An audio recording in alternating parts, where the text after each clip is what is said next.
Innal hamdalillah nahmaduhu wa nasta'inuhu wa nastaghfiruh wa na'udzu billahi min sururi anfusina wa sayyiati a'malina may yahdihillahu fala mudilla lahu wa may yudlil fala hadiyalah.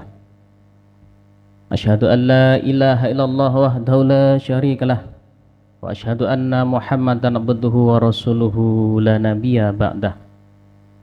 Allahumma shalli wa sallim ala sayyidina Muhammad bin Abdillah wa ala alihi wa ashabihi wa man tabi'ahum ila yaumil qiyamah. Ya ayyuhal hadirun ittaqullaha haqqa tuqatih wa la tamutunna illa wa antum muslimun. A'udzu billahi minasyaitonir rajim. Bismillahirrahmanirrahim. Kuntum khaira ummatin ukhrijat linnas ta'muruna bil ma'ruf wa tanhauna 'anil munkar wa tu'minuna billah walau amana ahlul kitab lakana khairan lahum minhumul mu'minuna wa aqsaruhumul fasiqun. Shadaqallahul azim. Hadirin sidang jamaah Jumat rahimakumullah. Pertama dan utama sekali, marilah kita memperbanyak ucapan hamdalah, alhamdulillah, bersyukur kepada Allah Subhanahu wa taala.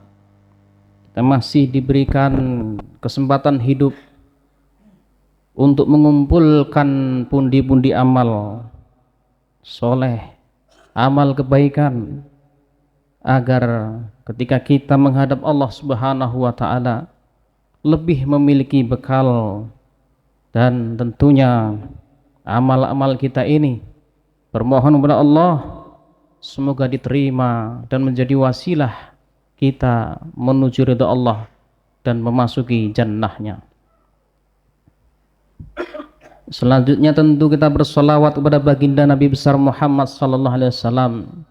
Allahumma shalli wa sallim ala sayyidina Muhammad wa ala alihi sayyidina Muhammad. Tidak ada manusia yang patut dicontoh kecuali beliau. Tidak ada manusia yang patut diikuti kecuali beliau. Karena beliau telah terbukti membawa umat manusia ini dari zaman kegelapan hingga menuju zaman peradaban.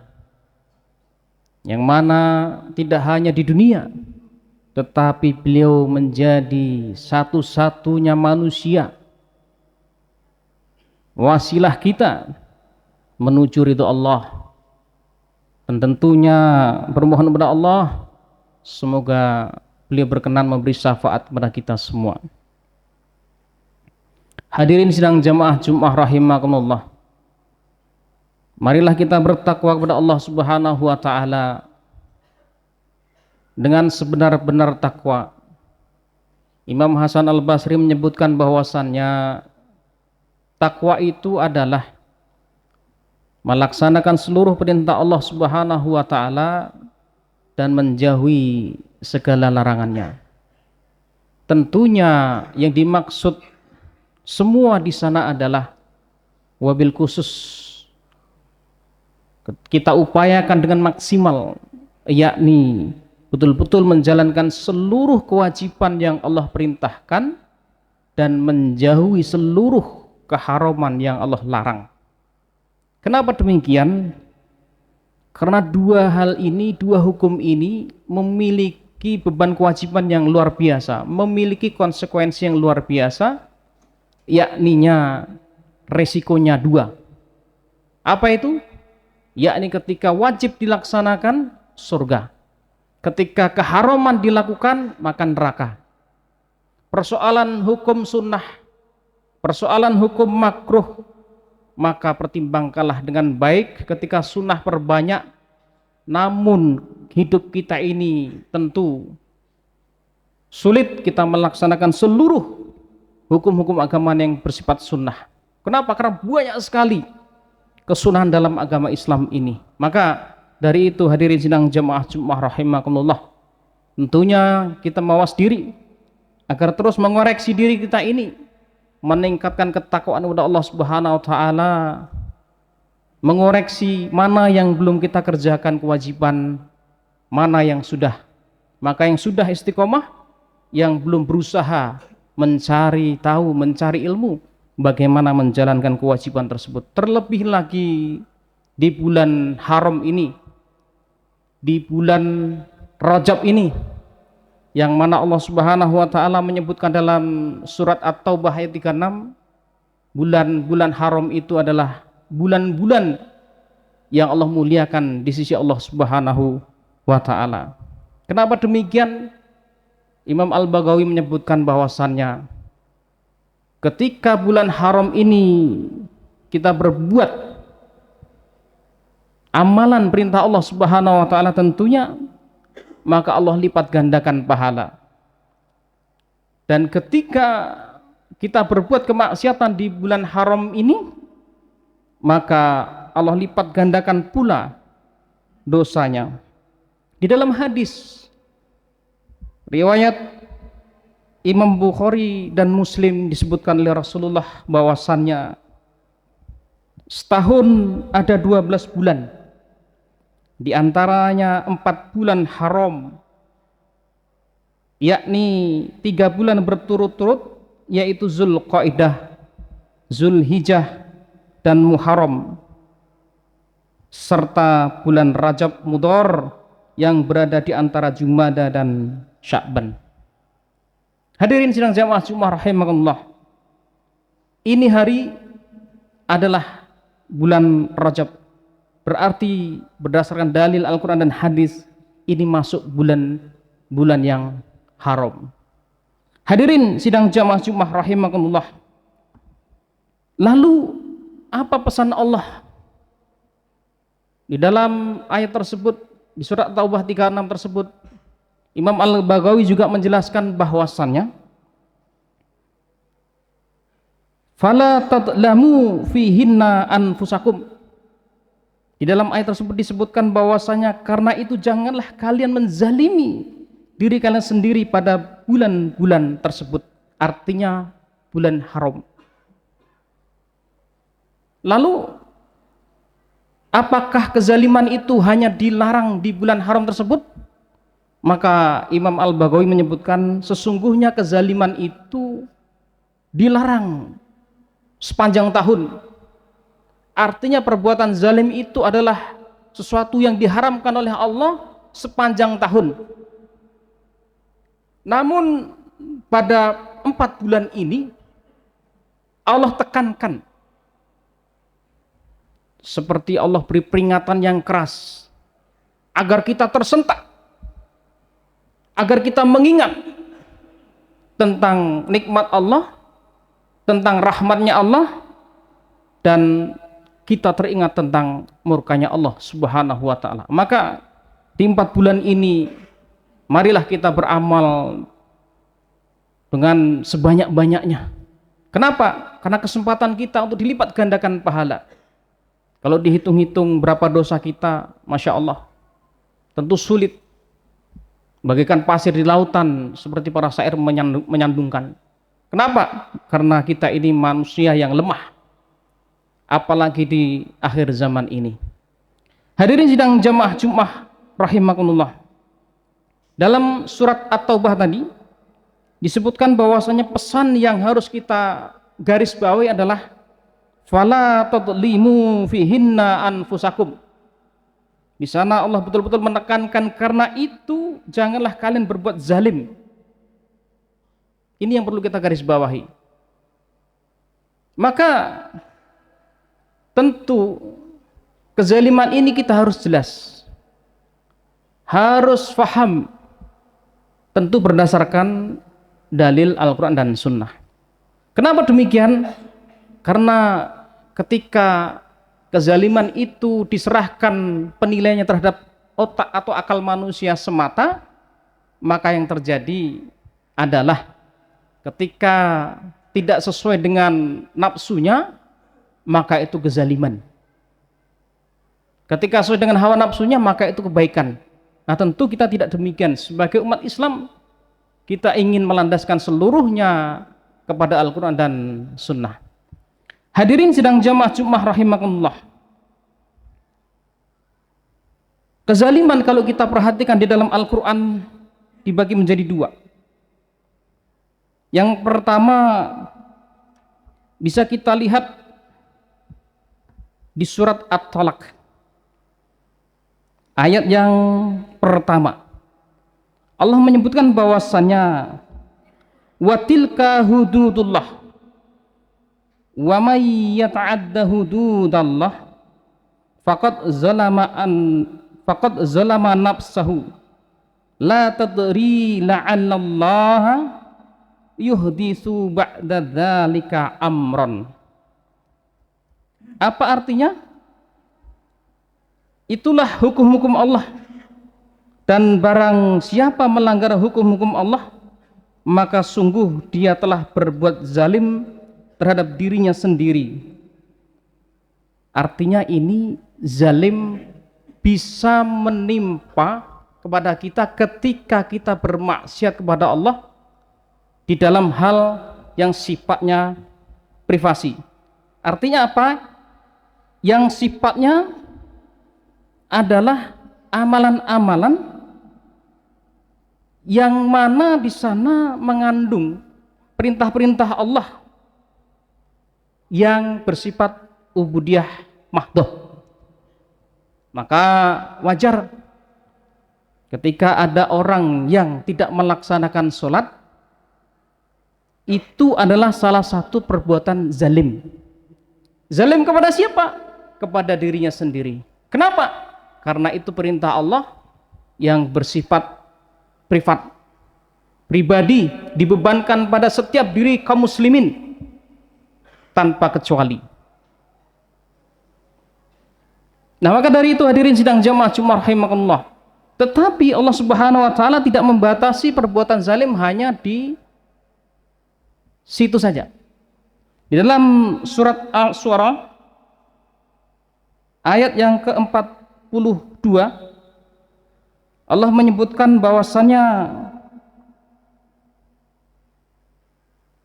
innama sabilu 'alal ladzina yazlimunan nas wa yabghuna fil ardi bighairil haqq.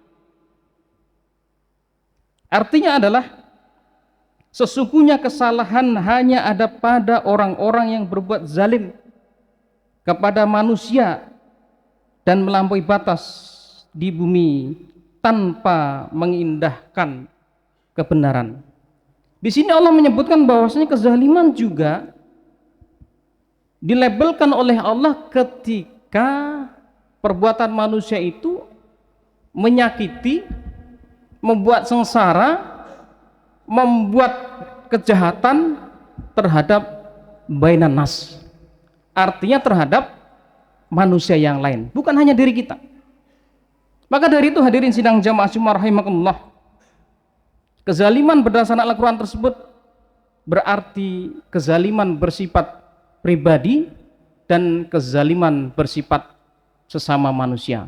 Maka dari itu ketika kita perhatikan perintah Allah tadi di surat Taubah ayat 36, fala tadlimu fihinna anfusakum, karena itu janganlah kalian menzalimi diri kalian sendiri pada bulan-bulan tersebut. Maka bermakna bahwasannya kita diharamkan menzalimi diri kita sendiri maupun sesama manusia. Hadirin sidang jamaah Jumat rahimakumullah, mungkin kalau untuk kezaliman diri sendiri kita sudah banyak memahami, tetapi kezaliman sesama manusia ini yang secara sifatnya global, yang sifatnya adalah keseluruhan, yang sifatnya lebih tinggi, mungkin kita belum banyak memahami. Maka para ulama menyebutkan bahwasanya berdasarkan surat Asy-Syura tadi, ya, disebutkan hududullah, itu bermakna bahwasanya kezaliman kepada sesama manusia itu lebih difokuskan dalam Al-Quran adalah hudud Allah. Apa itu hudud Allah? Yakni hukum-hukum Allah yang bersifat kemasyarakatan, yang hasilnya adalah menimbulkan kekacauan ketika dilanggar dan ketika diterapkan maka akan menimbulkan ketentraman, ya, kedamaian, bahkan disebut juga oleh para ulama bisa mendukung kestabilan negara. Nah, ini hudud Allah. Maka wajar seperti Syekh Shalih Fauzan sendiri, ya, menyebutkan juga, Syekh Utsaimin sendiri juga menyebutkan, ya, bahwasanya hudud Allah ini disebut juga dururiyatul khams. Dururiyah, durur bermakna darurat, 5 kedaruratan. Kalau darurat kita hadirin sidang jamaah Jumat rahimakumullah, kalau sakit itu berarti masuk IGD. Artinya apa? Harus segera ditangani, harus segera diselesaikan. Maka para ulama menyebutkan bahwasanya dururiyatul khams, hukum-hukum hudud yang menyangkut 5 durur ini, darurat ini, maka ini jika tidak ditegakkan maka ini darurat. Daruratnya apa? Akan menimbulkan kekacauan, bahkan kestabilan negara akan hilang, akan pudar. Apa itu? Yang pertama adalah dururiyatul khams, yang pertama adalah hudud Allah yang bersifat untuk menjaga agama. Artinya apa? Di dalam Islam ini ada hukum Allah untuk menjaga agama kaum muslimin maupun agama yang lain. Kenapa demikian? Terhadap kaum muslimin Rasulullah berpesan bahwasannya man badala dinahu faqtuluhu. Barang siapa yang mengganti murtad dari agama Islam, faqtuluh, maka bunuhlah. Ini hukum Allah, hudud Allah. Maka ketika ini ditegakkan, maka yakinlah orang-orang Islam akan berpikir 100 kali bagi yang imannya lemah untuk mengganti agama, untuk murtad dari Islam. Kenapa demikian? Ini bentuk penjagaan. Kenapa disebut penjagaan? Karena kita paham, barang siapa yang tidak yakin agama Islam ini adalah agama yang paling diterima oleh Allah, maka dia sudah murtad. Kita yakin bahwa agama ini benar. Artinya apa? Orang yang sudah beragama Islam harus dijaga dengan kuat. Bagaimana kuatnya? Taruhan nyawa. Nanti ketika dia tidak murtad, di akhirat masuk surga, alhamdulillah. Begitu. Yang kedua adalah berkaitan dururiyatul khams, yakni hudud untuk menjaga jiwa atau nyawa. Nah, inilah Allah turunkan hukum, yakni qisas. Ya ayyuhalladzina amanu kutiba alaikumul qisas, hai orang yang beriman diwajibkan atas kamu hukum qisas agar nyawa terjaga. Kenapa demikian? Karena nyawa itu, Pak, bukan sebatas nilainya urusan parkir, tidak. Nyawa ini urusan Masya Allah. Bahkan disebutkan dalam Al-Quran, barang siapa yang membunuh satu jiwa tanpa hak, tanpa ada yang dibenarkan oleh Allah, maka dia sungguh seperti membunuh seluruh manusia. Bayangkan ini soal nyawa. Ketika hukum qisas ini tidak ditegakkan, maka penjagaan jiwa akan berantakan. Apa bukti? Silakan saja ketika kita buka berita hari ini, berapa kasus pembunuhan kemarin, Pak? Berapa kasus pembunuhan? Belum kita sebut pembunuhan di luar negeri, kaum muslimin di Palestina, berapa? Di negeri kita ini saja, kalau kita buka data dari pemerintah, pembunuhan itu 1 tahun itu tidak kurang dari 100.000 jiwa. Itu yang terlaporkan, itu yang terdata, yang tidak bagaimana? Nah, ini artinya apa? Wajar kalau para ulama menyebut dururiyatul khams, dururi, darurat. Kenapa darurat? Ya memang kita akan mudah, wah itu kan bisa nanti. Tetapi coba kalau keluarga kita yang hilang nyawa, coba Apakah kita baru akan mengatakan, betul hukum Islam? Tidak. Yang ketiga adalah penjagaan kehormatan, yakni durur sifatnya. Kenapa? Karena kehormatan ini adalah suatu hal yang dibanggakan oleh manusia. Maka di situ Allah menurunkan hukum rajam bagi perzinaan. Hukum rajam, dilempar batu di tengah keramaian hingga mati bagi orang yang berzina mukson. Orang-orang yang telah menikah berzina, maka hukumnya di dalam Islam adalah hukum rajam. Dilempar batu baik laki-laki maupun perempuan hingga meninggal. Ini hukum Allah. Kenapa keras? Ya, karena untuk menjaga peradaban manusia. Hari ini kalau kita perhatikan ketika hukum ini tidak tegak, perzinahan dianggap sebuah kehormatan. Perzinahan, perselingkuhan dianggap sebuah prestasi. Naudzubillah min dzalik. Apakah kita lupa pada zaman dahulu umat-umat sebelumnya Allah binasakan karena kehormatan tidak terjaga, artinya perzinahan merajalela. Bahkan hari ini bukan anak muda saja hadirin sidang jamaah Jumat rahimakumullah. Orang tua yang harusnya dia datang ke masjid meningkatkan amal ibadah, bau tanah, perzinahan merajalela di kalangan mereka. Naudzubillah min dzalik. Dan itu bukan di negeri orang kafir, negeri muslim. Bayangkan itu. Maka tentunya kita tidak ingin demikian. Terus selanjutnya adalah dururiyatul khams, yakni penjagaan akal. Yakni Allah menurunkan hukum untuk menjaga akal manusia, yakni hukum takzir kepada orang-orang yang mengkonsumsi sesuatu makanan atau minum yang di sana bisa menghilangkan proses berpikir, menghilangkan akalnya. Nah, maka itu ya dicambuk 100 kali, minimal 80 kali.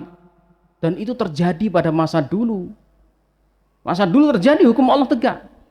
Dan itu bukan siapa-siapa, anak dari seorang pejabat khalifah sendiri dihukum. Dan ketika hukumannya dilaksanakan di dalam rumah karena menghargai seorang khalifah, maka Umar bin Khattab menyebut ulangi.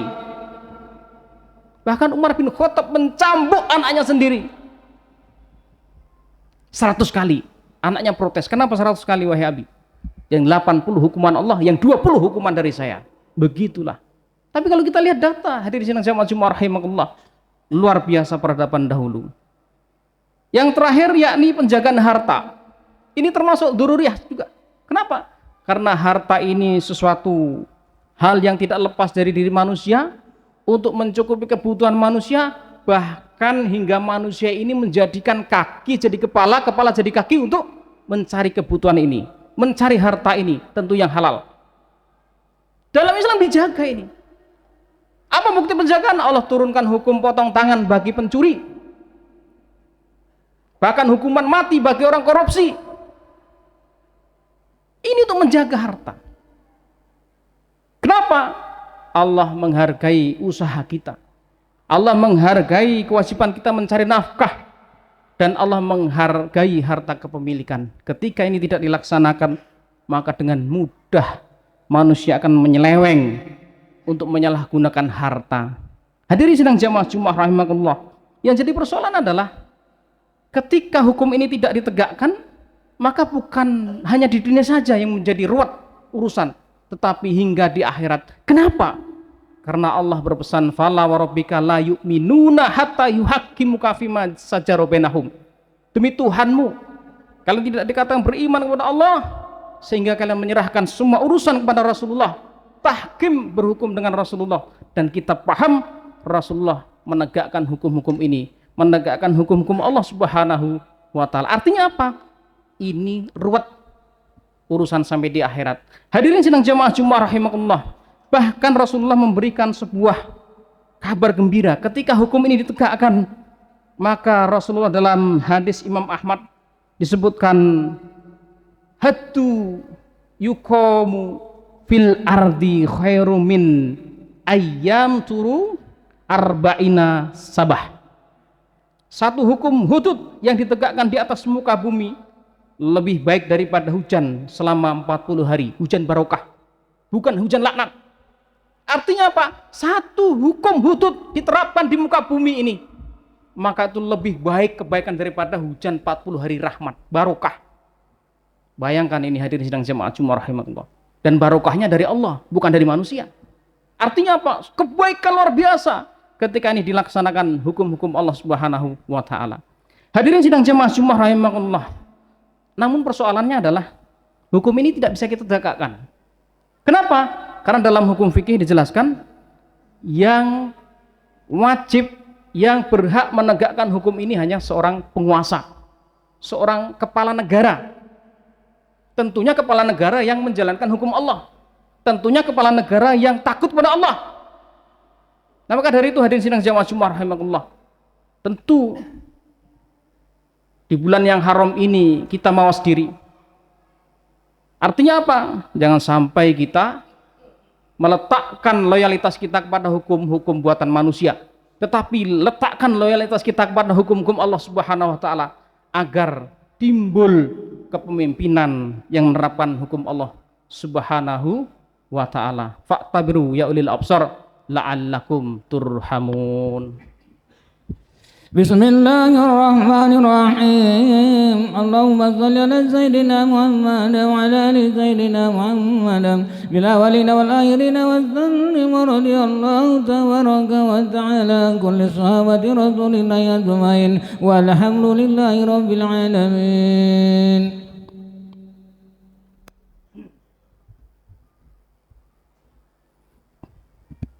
Alhamdulillah.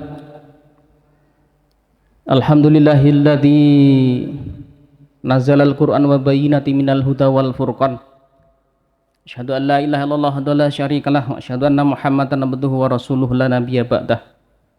Allahumma shalli wa sallim ala sayyidina Muhammad wa ala alihi sayyidina Muhammad. Ya ayyuhal hadirun ittaqullah. Ittaqullaha haqqa tuqatih wa la tamutunna illa wa antum muslimun.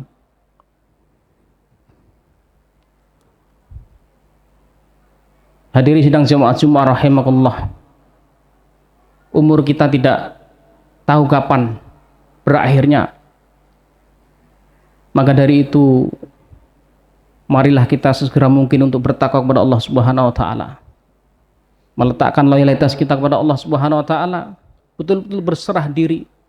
Betul-betul kita wujudkan doa dalam salat kita. Bahwasanya inna sholati wa nusuki wa mahyaya wa mamati lillahi rabbil alamin. Betul-betul kita wujudkan itu bukan hanya dalam sholat tetapi di luar sholat. Artinya apa? Kita serahkan, kita menerima semua keputusan Allah Subhanahu wa taala dalam Al-Qur'an dan Sunnah. Innallaha wa malaikatahu yusholluna 'alan nabi ya ayyuhalladzina amanu shollu 'alaihi wa sallimu taslima. Allahumma shalli wa sallim ala sayyidina Muhammad wa ala ali sayyidina Muhammad kama shallaita ala Ibrahim wa ala ali Ibrahim.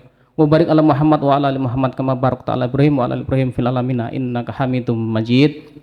Allahumma ighfir lil muslimin wal muslimat wal mu'minina wal mu'minat al ahya'i minhum wal amwat bi rahmatika ya arhamar rahimin. Allahumma rabbana hab lana min azwajina wa dzurriyyatina qurrata a'yun waj'alna lil muttaqina imama. Allahumma rabbana usril muslimin wal muslimat fi kulli makan fi kulli bilad fi kulli yaman ya Allah ya rabbal alamin. Allahumma rabbana azghil zalimin bi zalimin wa akhrijna min bainihim salimin. Allahumma rabbana inna nas'aluka dawla khilafah rasidah. Allahumma rabbana inna nas'aluka dawla khilafah rasidah. Allahumma rabbana inna nas'aluka dawla khilafah rasidah. Ya Ghaffar ya Qahhar ya Aziz ya Jabbar. Allahumma rabbana atina fid dunya hasanah wa fil akhirati hasanah wa qina azabannar. Walhamdulillahi rabbil alamin. Ibadallah, innallaha ya'muruna bil adli wal ihsan wa ita'il qurba wa yanha 'anil fahsya wal munkar wal baghi ya'idzukum la'allakum tadhakkarun wa la dzikrullahi akbar. Aqimissalah.